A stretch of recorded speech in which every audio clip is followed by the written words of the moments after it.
الله تاسو تاسو مثال ذکر کړي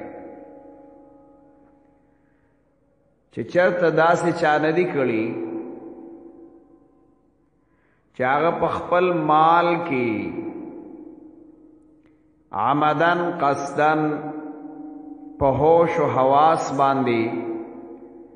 خپل نوکر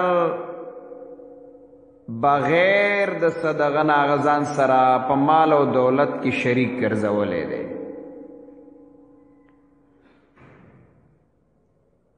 کاغذ تجارت هر لین دین والی مال او دولت په هر طریقه باندې والی نو سوکم دانه کوي چې یاره زما دا مال دی، دولت دی، تجارت دی، دکان دی، کارخانه دا، پټې دی، پای کې یو مزدور اخته کړی او مزدور ته ویلی دي چې بس دا نیمه ځمکه ستا او کرا دا ستا شو، نیمه زما شو نیمه ستا شوه. څوک شریکدار او حصهدار نه دی ګرځولی په خپل مال کې. دارنګې نور طریقو سره قرآن دا یو مثال ذکر کړ. نو څنګه الله رب العزت به د ځان سره په کائناتو کې څوک شریک پرېږدي، څوک شریک به ومني. وای د شریک مورم نه یې ښه، پښتانه وای د شریک مورم نه یې ښه. مقصد داره چې د دنیا په نظام کې یو انسان هغه د ځان سره بل څوک چې کله د ده اختیار خپلي څوک شریکدار او حصهدار نه ګرځي. نو د الله رب العزت اختیار او د هغه مالکواله اب څنګه چې کوم دی د ځان سره مخلوق شریک چې هغه دا شریک او حصهدار وګرځي چې د تورډيري بابا هغه ته د دانو ذمہ داری ورکړې ده چې ته به دانې صحیح کې من دانې ذمہ دار هغه ګرځولې ده. بادو شهید کی بادو هغه شهید چې دی نو د بادو ذمہ دار ګرځي ته به خلکو نه بادو باسي. او دارنګي پیر بابا د ودونو ذمہ دار ګرځولې ره چې ته به خلکو له ودونه کې. کاکا سے به د بچو ذمہ دار ګرځولې چې ته به خلکو له بچی ورکه. دارنګي خوندین بابا د سنتونو ذمہ دار ګرځولې دی چې د دین طواف وکړي نو سنت به صحیح کیږي. څوک د پخولی او د ټوخي لري کولو د پاره ذمہ دار ګرځولې دی او څوک د څه د پاره ذمہ دار ګرځولې دی. نو الله رب العزت خدا سے ذات دی چې هغه ځان سره څوک شریک نه ګرځي. امام شاہ ولی اللہ رحمہ اللہ خپل کتاب کی لکھی د خلق دا سوچ او فکر برابر کړي دي. هغه وای ما من بلدة الا ولها آلهة يعبد، ما من بلدة الا ولها آلهة يعبد. نشته د داسي یو کله مگر آغی ځان لپاره کې یو الہ دې جوړ کړي چې د هغې عبادت هغه کوي او د الله سره یې حصهدار ګرځولی دی. دا د فلان کشي دا چل دی او دا د فلان کشي دا چل دی. څوک یې د بارانونو ذمہ دار ګرځولی. دا زمونږ د ښکته قبرستان ته چې ځي نو دې لاره کې یو قبر راځي، مخکې پوټا پوټا اوس چا سم کړی دی. اگر چې د تیره زمانه کې داسې یو کال دوه مخکې هغه چا خالی کړی م دی ځکه څه کټوی مټوی ته ایستي شهید و که نه. نو هغې نه به یې کاڼي راوړل، باران به چې کله نه وي به د هغې نه کاڼي راړی او هغه کاڼي به په کوهي کې وغورځول نو به باران به اوس کېږي. نو هغه د باران ذمہ دار ګرځولی و. دارنګې د قبرستان مینځ کې یو قبر و، په هغې به دا لوی لوی درب ولاړو، لوی لوی درب به پې داسې ولاړو، هغه به داسې لکه د سر د ویښتو داسې را دغه شوي واپس شوي لکه ویښته چې لوی شي او په سایډونو پراته روزانه چې به ورتلې روزانه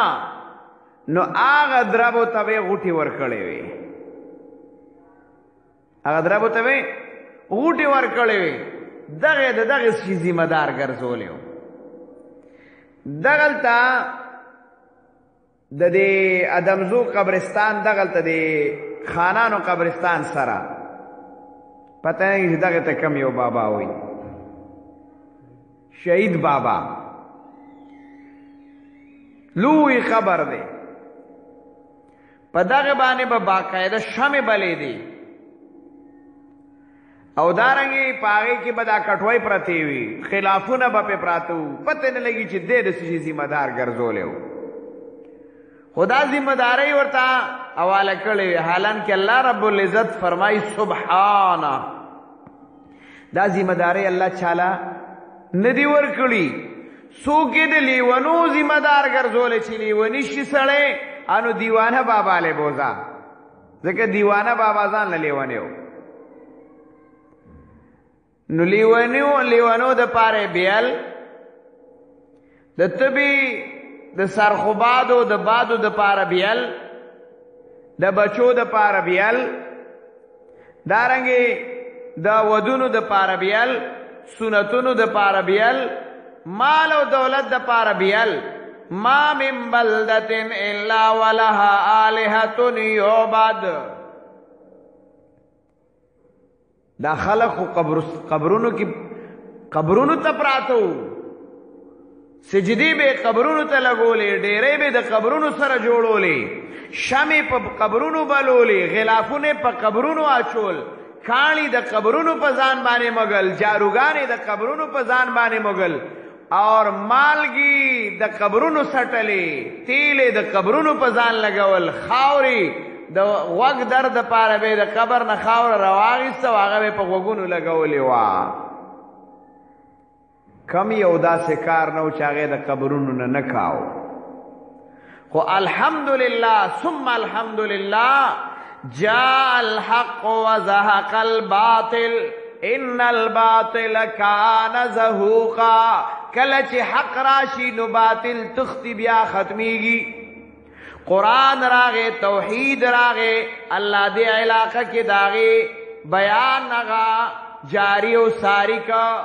نن الحمدللہ هغه شی نشتا دغلت شهیدو دی پټو کې لږ چې په دی بای پاس ور بارا شي دې کشرانو ته معلوم هم نه دی او پخپل سترګو مونږ لیدلې دي پخپل سترګو ام د دې کلی زنانه بوي ماشومان به د ځان سره بوتلیو خپل بوم تلی ځکه مونږ واړو چې کله بداسې تلو نو بم لیدي چې دا زنانه بوي او دا سپین سپین کاڼي به راغستل او په ځان پرې به موږل او کله به جاروګانې په ځان پورې موږلي نن الحمدلله دا غزاینه شرکیات ختم شول قبر شتا والله علم شهید به وتوي قبر شته دے شرکیات ختم شول نن ټیک د بادو شهید د بادو په شهید باندې مشهور دے خوال تک شرکیات ختم شول نن د غلطا د دې بای پاس ته چلکته شیدم زو سایډ تا شهید موجود دے شرکیات ختم شول نن د قبرستان په منځ کې هغه قبر موجود دے چا دربوله به غوټي ور کولې خو تاسو ته پتوم نشتا هغه شرک قبر موجود دی شرکیات ختم شول نن د قبرستان په لار باندې هغه د بارانونو والا قبر موجود دی خو شرکیات ختم شول الحمدلله دا یو مهنت او یو تحریکو کسو کې منیو کنه منی کسو کې منیو کنه منی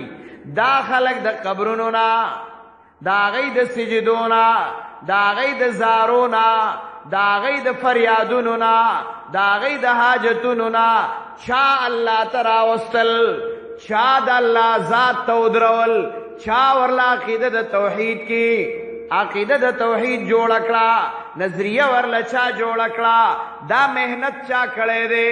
الله اکبر. دا ټول ارس کېدل، دا ټول ارس کېدل، په دې علاقه کېدل، خو الحمدلله ثم الحمدلله دا ټول په ټوله ختم شول. دا شاته د دې یو مهنت پروتو، خو الله رب العزت دې قبر د انواراتو ډک کي. نن ټیک د هغې نشته دی، ای د خاورو د لاندې دي، خو لیکن مهنت یې ژوندی دی الحمدلله، مسله ژوندی ده الحمدلله، تحریک ژوندی دی الحمدلله، بچی شته دی، شاگردان شته دی، په نارینهو کې هم شته، زنانو کې هم شته، مشرانو هم شته، کشرانو هم شته الحمدلله.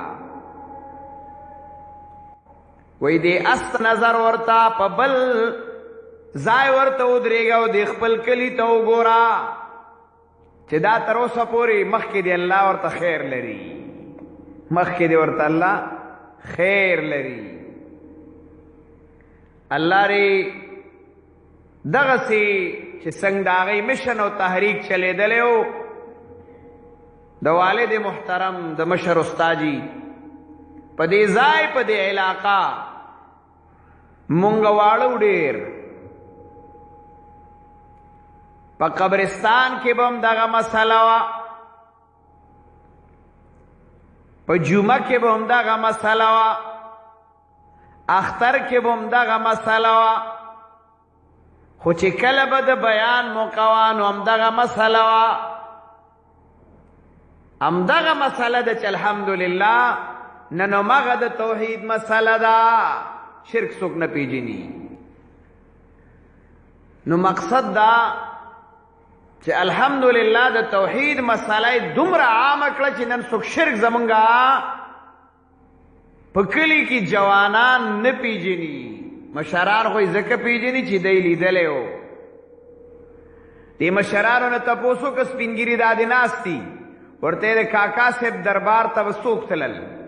ډیری به چا جوړولې چې دومره مال راکړي؟ شګو ډیری به یې جوړولې. 53 ساله محنت، 53 او 54 کاله محنت وشو. هغه جوانان روچت شول چې هغوی دا نه پیژني چې دا پکې شرک لاسي، یا چا توحید نه پیژانده یا اوس څوک شرک نه پیژني الحمدلله. ځکه چې د هغوی نه مخکې دلته چا دا مسله نه ده بیان کړې، چا قرآن نه دی بیان کړی، چا توحید نه دی بیان کړی، نه په جنازګاه کې بیان کړی، قبرستان کې بیان کړی، نه په اختر کې بیان کړی او نه په جمعه کې بیان کړی دی. خو الحمدلله ثم الحمدلله هغه حالات زما یاد شي چې زمونږ د کلي نه ټورس تللی و، ټورس به ورته وي، اوس خو شته دی دغه طرف ته، خو دې خوا نشته، د زنانو ډک ټورس تللی و کاکا صاحب ته، او د کاکا صاحب چړایي دلته کې په هغه چړایي کې ورته بند شوی و، او په مخ کې په ځای واپس را روانو. یاد به یې کسانو ته ډېر د مخ کې تلو په ځای باندې په هغه چړایي کې بند شو، انو واپس را روانو، ښځې پکې وي چغې والې نیتونه صفا کوي، کاکا صاحب چې کوم دی اوس به رسېږي. هلته کې کاکا صاحب رحمت الله علیه بیا نه شول بچ کولی چې نیتونه صفا کوي. مقصد یې دا و چې هسې نه څوک په دې نیت کې فرق نه وي چې کنې موږ له کاکا صاحب څه نشي کولی، وي نیتونه صفا کوي اوس به رسېږي. هغه چغې ته خلاصې کړې وي چې بیا هغه نه دي تلي. خو دا دا هماغه زنانه وي الحمدلله چې هغه به په ټورسو کې روانې وي او د کاکا صاحب په مزارونو به ګرځېدي، هغه زنانه وي چې د شهیدانو په قبرونو به ګرځېدي، هغه زنانه وي چې هغه به د پیر بابا او د خوندین بابا د زیارتونو چکرې والي. الحمدلله ثم الحمدلله نن هغه زنانه قرآن تناست دي او د الله د وحدانیت مسلې هغه زده کړې دي او د الله د توحید عقیده د هغه جوړه شوې ده. نن هغه قرآن زده دی،